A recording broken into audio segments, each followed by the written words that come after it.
Hi guys, it's your girl Jilly. We are moving on to life path number 2. If you are new to my channel, remember I do not edit my videos. So all my word slip ups and all my stutters will stay in the video because I like to keep it natural. That's just how I am until I get better at editing videos. I am very techie challenged. But this video is all about life path number 2. There are two formulas and a way to figure out your life path number, and I'm going to provide those links down below in the video details, because some numerologists have one method of figuring out your life path number, and another numerologist has a different way of coming up with a life path number. I suggest you do both links and see which life path number resonates better for you. I personally can't tell you which one's better because they both equal 33 for me, so I would be lying if I tell you which one's better. So just take which one ever resonates with you. Now remember, if your life path number is 11, 22, or 33, you do not reduce it. If it's 1 through 9, that is your life path number. Now let's get started. Number 2, you are what I call the balancer of life. Your life is to balance out people and other things. I should say your purpose. Now, our life path is actually not the easiest path for us to follow. Even though it's our purpose, it's very hard for us. So the things that we're supposed to acquire and do are not the easiest decisions for us, and we end up having to do a lot of difficulty through it. But life path number 2, your job and your purpose is to bring peace and harmony amongst others. You are very good at mediating. When two people are arguing or there's a dispute, you're the one they go to because you're going to be able to see two sides of the story. After all, you are number 2, so you can see duality. You can see both sides of every situation. Not only that, you're very fair and you're very loving. So when you make a decision, you made sure you were completely unbiased. Even if one of those people was very close to you, you're still going to remain an unbiased person because you're very reasonable and dependable, and people know that about you. When it comes to getting projects done, you are the one people go to get the job done and done right. You don't believe in shortcuts. You don't believe in taking the easy way out when it comes to quality of work. You're also somebody who's very empathetic. You can see a stranger across the street and know exactly how they're feeling. When they're sad or angry, you have no problem going up to them and just giving them nothing but love and words of encouragement, because this is your gift.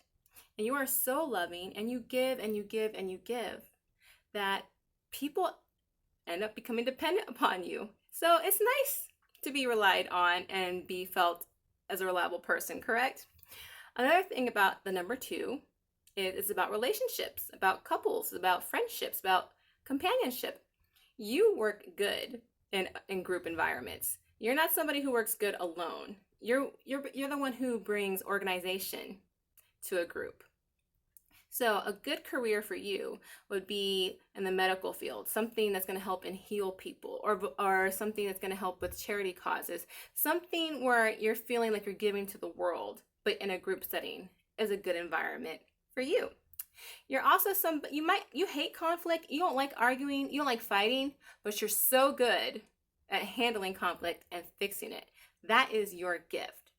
Now, what is the negative side to a life path number 2?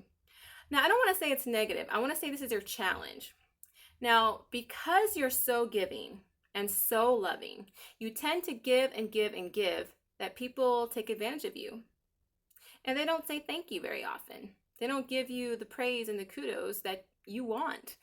And unfortunately, life path number 2, your purpose is not to get kudos.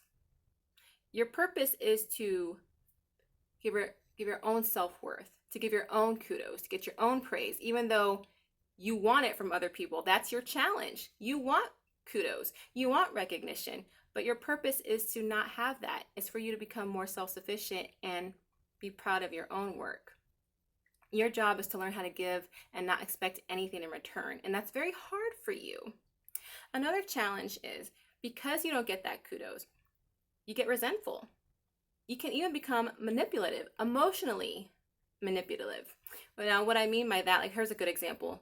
Like, if you don't get your way, you'll start crying and feel sad, and people will feel sorry for you until you get your way. This is your type of manipulation. That's a negative trait. You also fear love. you're really good in relationships. In fact, when you're in a relationship, you give your all. You're so loyal, you're so faithful, you're so loving, but you can become clingy. And it can almost smothering into where it will kind of suffocate your partner. But you just love your partner. You're the number two. You're all about relationships. So there's one challenge.